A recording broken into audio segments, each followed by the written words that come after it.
All right, everybody, welcome back to the channel. My name's CJ, and today you can see that we finally, after all these years, I've got a grapple to use. So we put this thing on today, and I want to show you. This is a little bit different. I think they got a different company making these now, because I've never seen this color scheme on an LS grapple. So maybe this is the new style with the blue. Okay, and that says Tai Sung sample. So maybe this is a new company they're going with. I'll check with that. But yeah, we got the grapple on here, and we brought some trash over, and then we picked up a log here that I had laying here on this bank, put it over there. We'll pick that up later and cut it. But I'm trying to do as much as I can today, because I just got this grapple yesterday, and then today LS told me that they want to come pick up this tractor to take to the dealer show that we're going to be going to here in a couple weeks down in Florida. All right, so in the meantime, I wanted to tell you some more things that I forgot to mention in the last video during the overview of the tractor. This tractor has a self-leveling loader, and if you don't know what that means, it means that you don't have to keep the bottom level for like the grapple. Whenever you go up and down, the bottom is going to stay level with the ground the whole time. So that's good for whenever you're using forks, and then whenever you're using a grapple too, it'll stay level with the ground whenever you're going up and down. So that was another feature that I forgot to tell you about. And then another one that I found out from one of the guys from South Korea. Here on the back of the gear shifter is a button, and I asked him, I said, what is that button for? And he said, press it and you can shift without clutching. So it's an electric clutch, I guess, but that makes it nice, because this thing's almost like driving a hydrostat, because you don't have to shift or clutch very often with the way this thing's set up. And there's another feature on it, but I haven't figured it out all the way yet, and I'm going to get back with you probably whenever we get this back after the Florida trip. So yeah, we're gearing up and getting ready. We're leaving, I think, next weekend to head down to that dealer show, and I'm looking so forward to that. And I've got a lot of things to get done before then. We got to take the pigs to the butcher, and I got to get the insurance company out here to finish their audit of our home, and I've got that stuff done. That's what's been holding me up from videos and from running this tractor, really. But yeah, we're gonna start getting back in the groove here, and I'm really looking forward to the show. And they already told me they want me to film down there, so we'll be making a video and showing you all what's going to go on down there at the dealer show. It's going to be a fun little vacation for the family. Right, so the perfect, I think, firewood retrieval setup would be to put the Fransgard winch on the back, put a Sawhaul here on the side, and then have the grapple on the front. But since I might be losing this tractor tomorrow, I'm just trying to find some stuff to do real quick today. So I'm going to take it along the edge of this field on the upper edge, and we're going to see what we can just grab a hold of and rip out to try to clear it back to the bank where the field used to be. I'm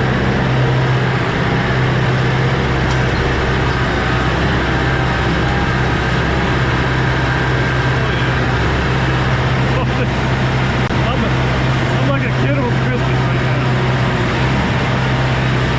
This is so nice. Wow, this is nice.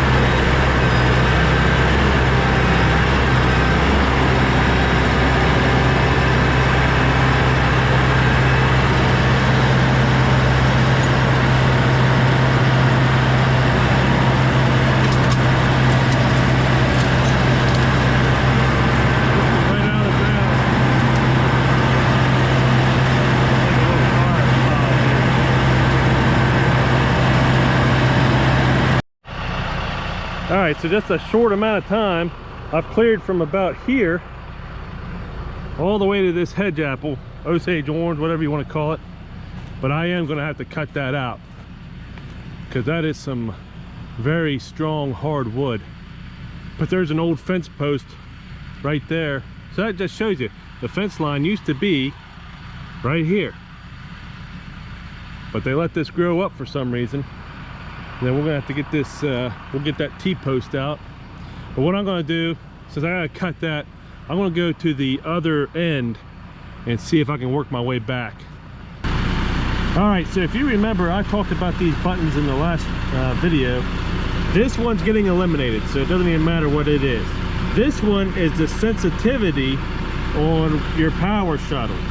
So I'm going to raise it up just a little bit, do 3, and then this is an easy brake button. And I'll have to get back with you on that. I still don't fully understand it yet, but I do have a diagram to look at, so we'll try to figure that out too.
Okay, so here's what we got right now, but I am going to hold up on this for now because there's a T-post right there, and then there's a T-post right there that I almost ran over, and then to top it off, we've got poly rope going through here. I believe they used to run horses out here on the field, but yeah, I'm going to hold off till I find all these T-posts. And then there's a tree that needs cut down that I'll have to do here eventually. But I don't want nothing happening to this thing before it goes down to the show. So we're gonna hold up on doing this, but look how quick that was. I mean, the only other way to do this is with the brush hog, but when you have a T-post in here, you can't do it with a brush hog because you might hit that because you can't see it. And you have everything out in front with a grapple, so you can just rip stuff out. And then the only other way to do it is by hand with like a machete or a chainsaw. Try to cut all that out, and then you're in the thick of the thorns and the briars. And this is so much nicer being able to do it this way. And we're gonna come back and we're gonna clear out this whole hillside, this bank, or up to the bank I should say, and make this field as big as it used to be. All right, so the next thing I want to do now is I got a cherry tree limb that I cut, but of course the vines got it stuck. So I'm going to use the grapple, try to grab a hold of it and pull it off the tree.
Well, everybody, I can say that I am getting spoiled very quick.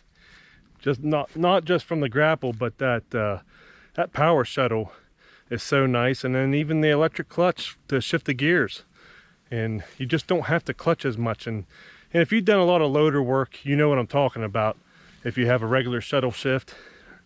But yeah, being able to drag out a limb, stand up and cut it, and bring it back here to the woodshed, you know, that makes a huge difference on your production and on your back. So I'm very pleased, and I'm sad to see this thing go for a couple of weeks while it's at the show. But yeah, hopefully we get it back. One other thing I forgot to mention was about the rims here.